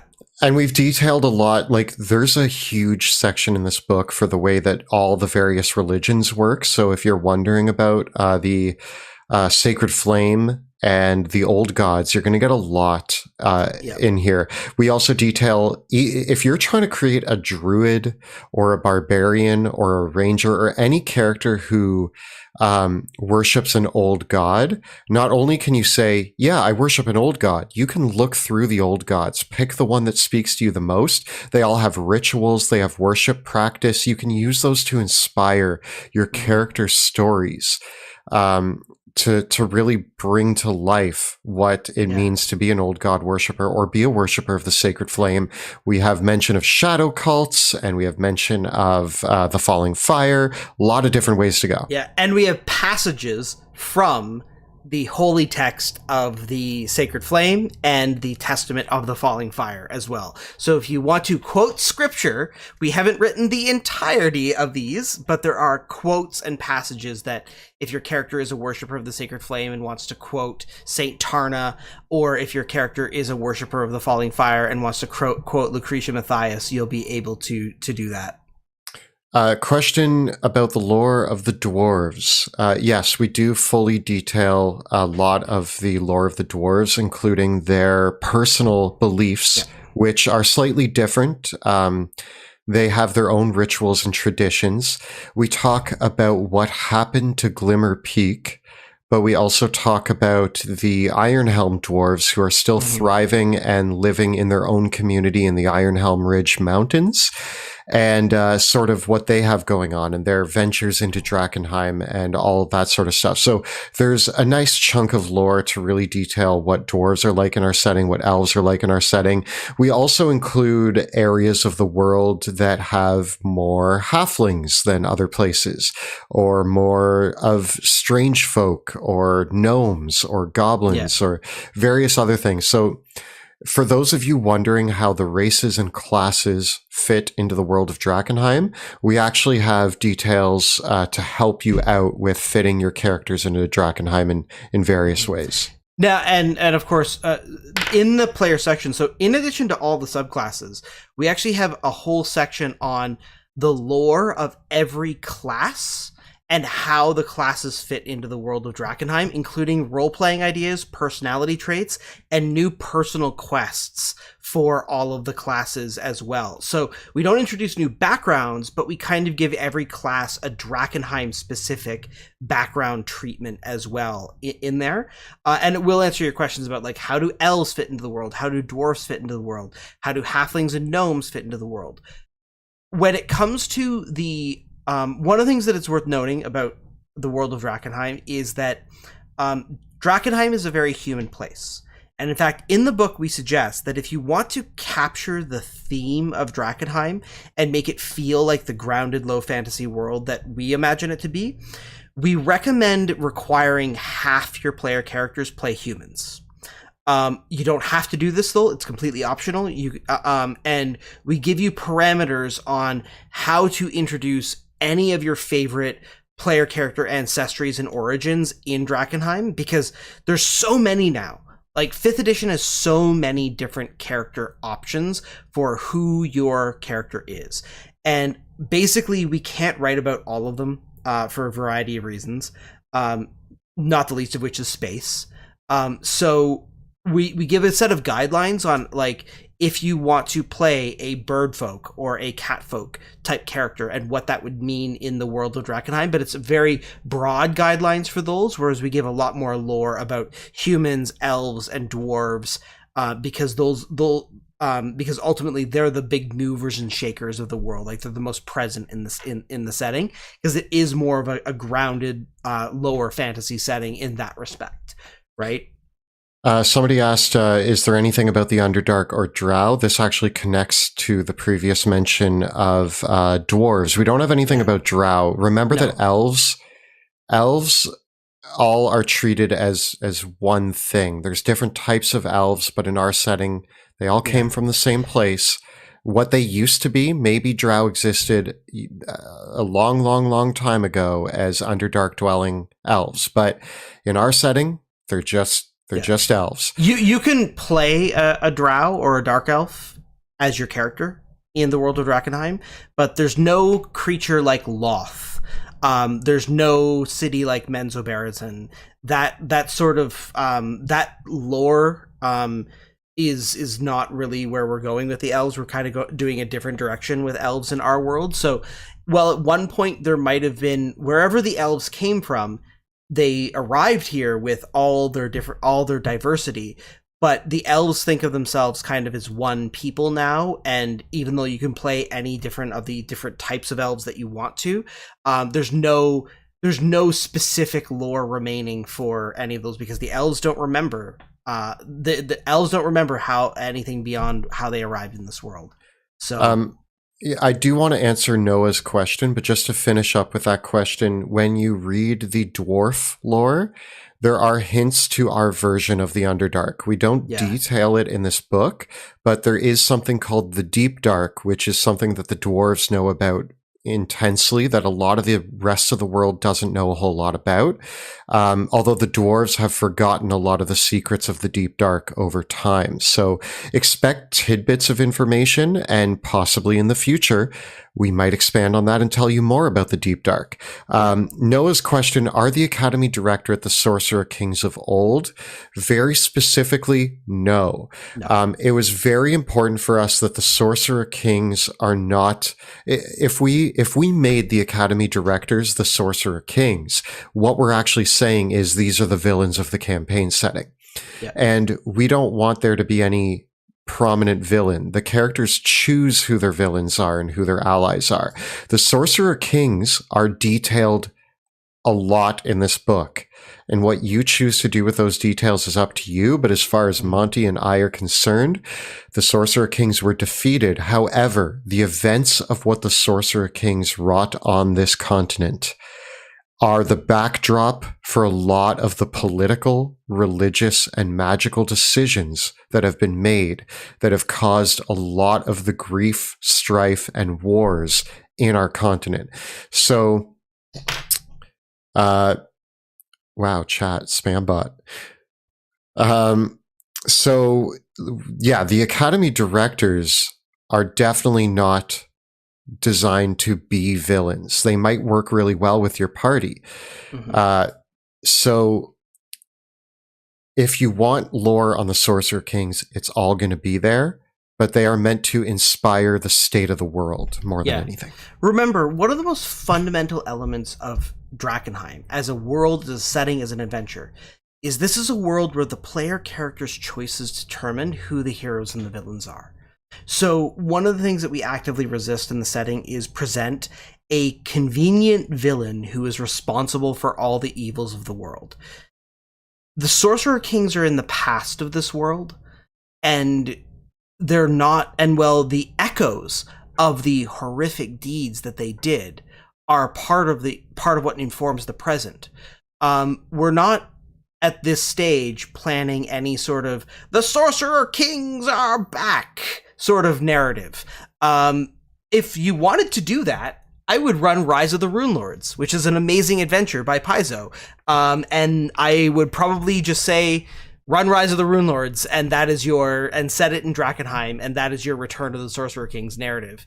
Right there. Because that would be a cool way to do it. Maybe we'll explore more lore about the aftershocks of the Sorcerer Kings in the future, but and there's lots of cool lore about them, no joke, in this book. We name a lot of the Sorcerer Kings and talk about their legacies, but they are part of the history of this world, and a lot of the focus for us is about the present. So we love the deep history, the far history, but for us, the political turmoil of the present of the world is the really exciting part.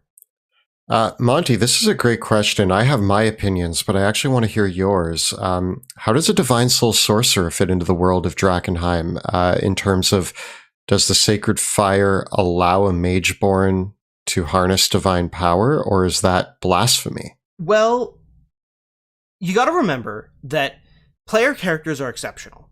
So a player character, a Divine Soul Sorcerer in the world of Drakkenheim might be the only one that has ever existed in the world.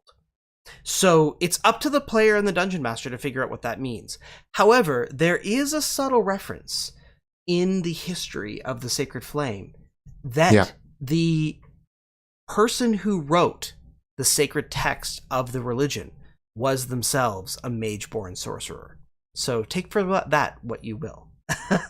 So yeah, there is one thing that we actually had a great time doing is we answered questions that the audience has been asking for years through historical events. So another one of my favorites is people have asked constantly, this is just a little lore drop for everybody. People have asked constantly, are bards Mageborn? Do they fall under the Edicts of Lumen? So we include a story that asks that very question. And the answer is, it depends on who you ask. But the story went that one of the winners of the King's Moot in Caspia, who became the High King, was himself a bard. In Caspia, he deemed himself not Mageborn, he's just a bard. However, Illyria marched onto their doorstep and said, you have no right to crown yourself king, you're a bard and therefore Mageborn. And thus started the War of the Sword, which raged for a very long time through a series of duels, basically because two nations did not agree on whether bards were Mageborn or not. So another question that we get a lot is like, how do these different things interact with the Edicts of Lumen? And what I think is great in our setting is the Edicts of Lumen are just like any human law. Technically, there's a law against jaywalking, but that doesn't mean I don't do it occasionally. So, you know, laws are fickle things, and depending on who you talk to in the world, they might view the laws very differently. So the Edicts of Lumen are something that Illyria might use to put pressure on certain individuals in the world. And if you are a Mageborn of any sort, if you're a bard, even if you're a ranger and you decide to claim the throne, you might make somebody angry, but you might also convince a bunch of people that you're not Mageborn, but there's gonna be conflict. And that's the point of Drakkenheim, is that no matter what your choice is, the answer is, if you're a DM running Drakkenheim, whatever your players ask, the answer is, how does this create conflict in the setting? There will be people that agree and people that disagree. What factions does it make happy? What factions does it piss off? And that's the point of Drakkenheim. Yeah, the Mike Underwood, the book does not include a full copy of the Edicts of Lumen because the Edicts of Lumen are several times longer than the full page count of this book. They are a massive and Byzantine document, hundreds of pages long. However, we do summarize the 6 articles of the Edicts of Lumen and give you kind of the bullet point digest of what the major ideas behind it are. For those of you that are wondering about the lore of the setting and want to know a little bit more, on the Kickstarter page, there's actually a download that you can read that is our Themes of Drakkenheim document. That's an excerpt from Chapter 1 of Sebastian Crowe's Guide to Drakkenheim. And so you'll be able to see all your questions about how magic and Mageborn work in the world in a broad sense. But then when we go into it, we go into real deep detail with all the classes, and we really explain the relationship of how the laws and the politics of the continent all come together. And hopefully in that there's lots of adventure hooks to inspire you, or lots of challenges to inspire your characters and figure out how your character can navigate through the world. Because one of the cool things is building a character who sees the way the world is and challenges it. And that's one of the things that we want to invite you to do with the world of Drakkenheim is maybe your character thinks the Edicts of Lumen are wrong. Maybe your character is a mageborn sorcerer who was born to a noble house, who is angry at the fact that they are denied what they perceive as their birthright. Maybe your character thinks that maybe the Sorcerer Kings weren't all that bad, and thinks that maybe it would be kind of okay if they were the Sorcerer King, and they want to challenge the order of the world. Well, you can certainly try. I want to address Steven's question because he's asked it so many times, but I'm going to give you a really simple answer, and I'm not going to go into detail. Steven Stewart, you've asked several times, was the meteor an attack? No. Am I going to tell you what the meteor was? No. If you're a DM hoping to run Drakkenheim, I recommend picking up Dungeons of Drakkenheim, which will tell you the origins of the meteor. Yep. But in this book, we're also not going to detail it because this book is friendly for players to read. And the origins of the meteor is one of the mysteries that we want people to solve. But just to give you a straight up answer, it was not an attack. Yeah. Also on that note, Jeremy B is asking about the demon lords and the planes. This Drakkenheim is not. We might explore this. The planes are strange and mysterious in the world of Drakkenheim, and planar travel is very rare. The focus of the story of the world of Drakkenheim is on the conflicts of mortals in the midst of this eldritch disaster that has happened in their world. So, while demons and celestials absolutely exist, they're not the big bad evil guys that they might be in other settings. So things like the blood war, we don't really explain. Like, I don't think there's a blood war in this world because most people in the world of Drakkenheim couldn't even tell you what the difference between a demon and a devil is. They actually couldn't tell you what the difference between a demon, a devil, a monstrosity, an aberration, and a beast they would just look at whatever that is and call it a demon, even if it's technically an aberration. So the planes are a very mysterious place for the mortals of this world. And in fact, planar travel is so rare that the tuning forks for the plane shift spell are considered very rare and legendary items. That's how rare planar travel actually is in the setting overall. It's meant to be a mysterious thing that maybe high-level characters might explore, but they're a distant and mysterious sort of place. Yeah.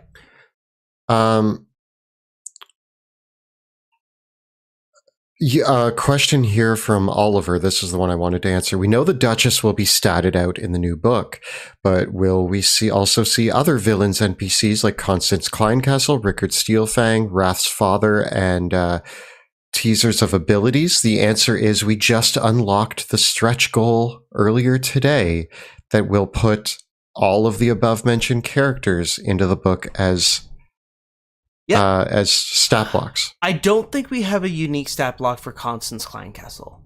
No? I think she just uses the I think she just uses the vampire lore. All right, well, don't quote me on that. Yeah. I thought we may have been speculating on one. I'm a little foggy. After a haze of writing for several months, it's hard to remember what made it in and what didn't. We spec'd out a stat block for Constance, but whether or not it was necessary or just taking up extra space, because she's a... Spoilers. Yeah. Nothing. She's nothing. Don't worry about it. Could you Spelljammer to Drakkenheim? Absolutely. I don't know if I would. Spelljammer has a very different tone than Drakkenheim, but there's no reason why you can't make the tone of Drakkenheim whatever you want it to be. I think that there's a case where after playing for like 10 levels in Drakkenheim, you decide to board a ship and fly up to blow up a new meteor or something that's coming in. That would be a cool high level. So then you can go Spelljammer and go to the stars searching for delirium meteors to destroy them. That would be a cool angle on that one. So we've talked about a bunch of the product stuff. Are there any other questions about the Kickstarter itself that we should make sure that we answer because of all this? We've talked about all the pledges. We've talked about all the pledge tiers. So make sure that you have a good look at them on the website. I mean, I'm going all in.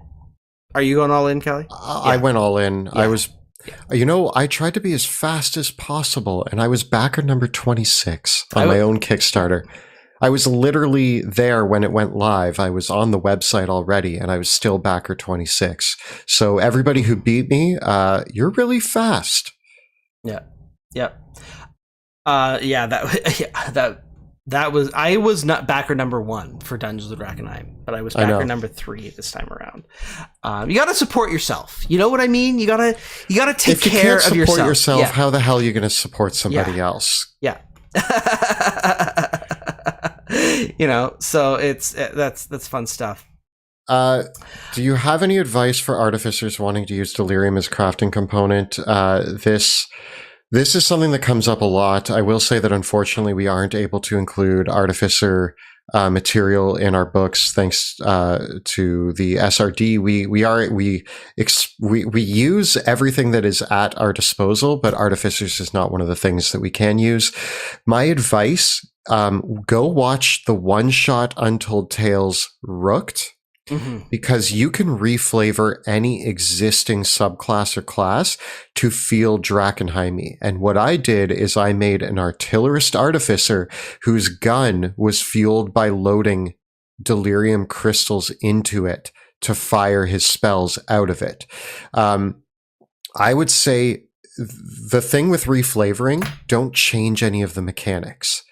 Yeah. But just add in the idea that you're using delirium for maybe the steel defender has a delirium heart. Maybe your armorer uses delirium as the power cell for their power armor. Maybe your artillerist loads delirium dust into their cannon to blast people with spells. There's always a way to reflavor things for a Drakkenheim campaign. Yeah, so, we won't be able to make content for the Artificer specifically for this project. I think that the Artificer could absolutely be played in a Drakkenheim campaign. The rules are compatible. And using being liberal with reflavoring makes a lot of sense. Then you can just follow some of those guidelines there and that inspiration. I wouldn't change anything with the rules themselves, though. Overall, I will say that I would love to in the future drop a PDF somewhere on the internet that has some information about artificers. I've heard people saying it, and like Monty and I love artificers, so I can't promise anything, so don't quote me on this, but do I want to? Yes. I mean, I just hope that Wizards of the Coast adds the Artificer to the OGL. That would be my hope, but that might be too much to hope for, so we'll see. They want to see Monty play one of the new monks. All right. Well, you'll have to run that game, and I'll play the Arcane Hand for sure. And I want to play the one that we just unlocked in a stretch goal, which is the Way of the Serpent monk. Chris L wants to know: can you give us a peek at the Urban Ranger? I hope you like parkour. I hope you like parkour. I hope you like being a cool sniper on the battlefield. I hope you like being a vigilante who leaps from rooftop to rooftop. I hope you like being Green Arrow or the other thing the Urban Ranger has is if you're a fan of Attack on Titan, we wanted to make it feel like you could jump across the rooftops and leap around like you had the vertical maneuvering gear from Attack on Titan without having to make it gear. So the Urban Ranger can just like springboard onto the rooftops, and the Urban Ranger actually gets advantages and deals extra damage when they're shooting from an elevated position down on their enemies. Yeah, so the Urban Ranger is all about being on rooftops, jumping around, and sniping bad guys. Yeah, it's a lot of fun, and it's. I think we also put animate objects on their spell list. Did we? That's wild. I'll have to double check. Maybe we did. Yeah, I think they have like invisibility and animate objects on their spell list. Yeah. What is your favorite of the new spells that you created? Oh man. Okay, I have one. my favorite new spell that we created, and I got to use it in some of our play testing, and oh boy, I'm hoping we don't have to nerf it, but it is in my mind as something that might need to be nerfed. We have a 4th level spell called Bloodworm. And what Bloodworm does, this is very Apothecary centric. You throw a jar of leeches at your enemy, magical imbued leeches. They latch onto the enemy, and the bloodworms both infect the enemy and heal your allies. So Bloodworm, basically, when you hit a target with it, I think it's for the next round, any damage that they take, they're vulnerable to damage, or no, they enemies have advantage on attacks against them with Bloodworm. Yeah, no, Bloodworm just heals you. They take extra damage they take extra damage. Yeah, they take extra damage, and then you get healed. Yeah. I'm forgetting the exact way that we worded it, but Bloodworm allows them to take extra damage while you get healed, and I think your allies can get healed as well. So I think, but it's my favorite spell. I should remember it better, but it's very much, I wanted the idea of the Apothecary hucking a jar of leeches at their enemy. I think one of my favorite spells that we've created is Vanish to the Space Between Worlds. Yeah. Tell us a little bit about the vibe. It is a contaminated spell that you can use as a reaction when you're targeted, and you just disappear to the space between worlds, avoid whatever was coming at you, and then pop back into reality afterwards. So I really like that one. But there's also the higher level version, Banish to the Space Between Worlds, which is super bad banishment. Imagine if banishment slowly killed and drove insane the person that you banished.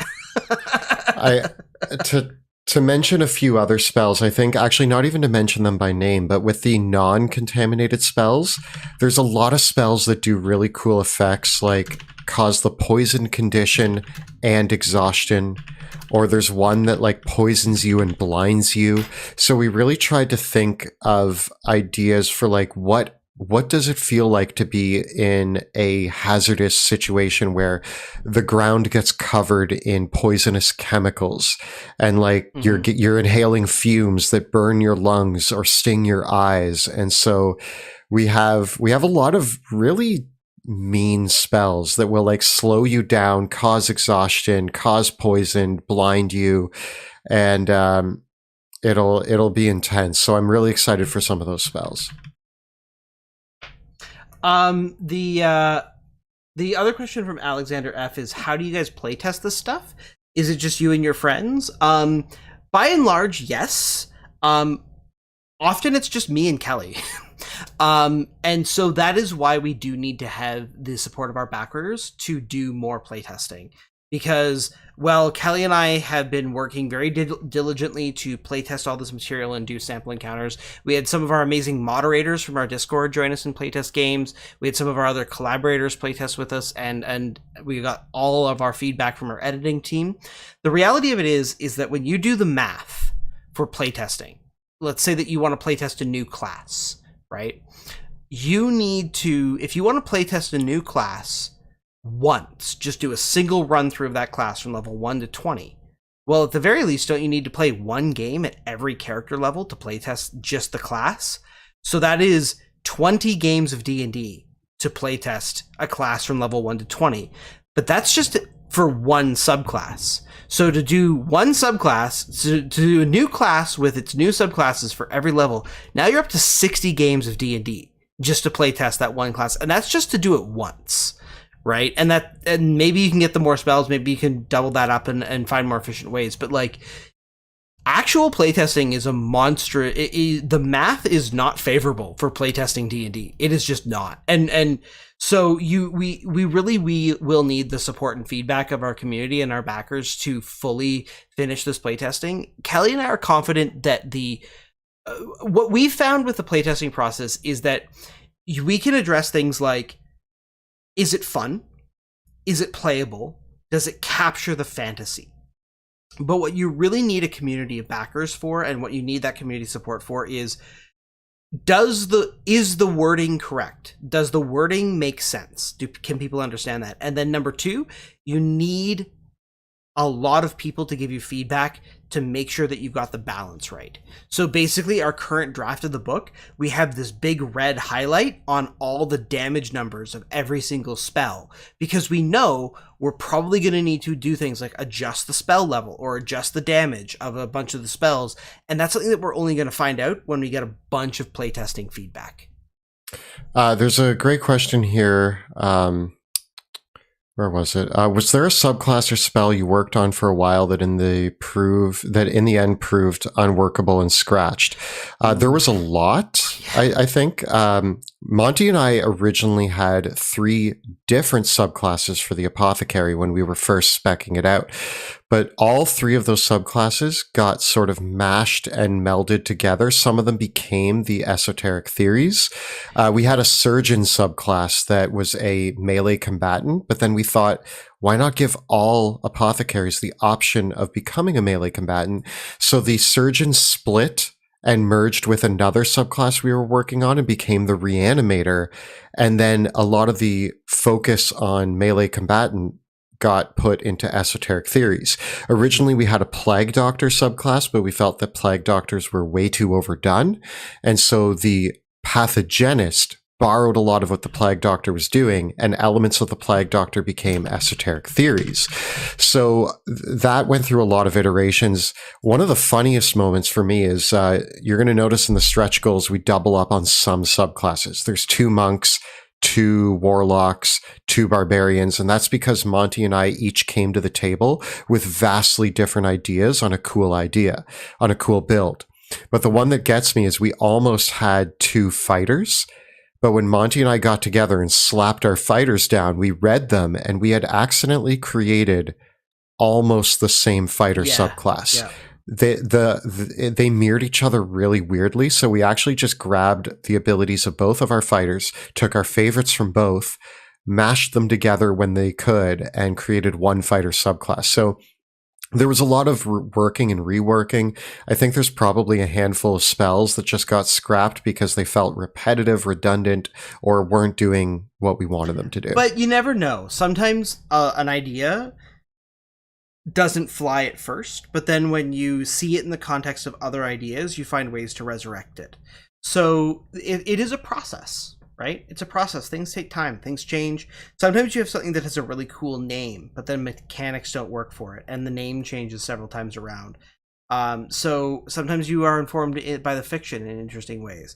We're going to actually have a video dropping on the YouTube channel where we talk about our process for designing new subclasses. So check that out, because that's going to drop next week. I think so. Yeah. So that'll be a cool, it really takes you into our process of how we design these. And we're actually going to showcase, I think, our thought process behind the Oath of Hex's Paladin in that video. Can you still dress up like a plague doctor? Yeah, if you're playing the Apothecary and you're playing the Pathogenist, by all means, the plague doctor is an iconic way to depict that. But we also didn't want to be beholden to that imagery.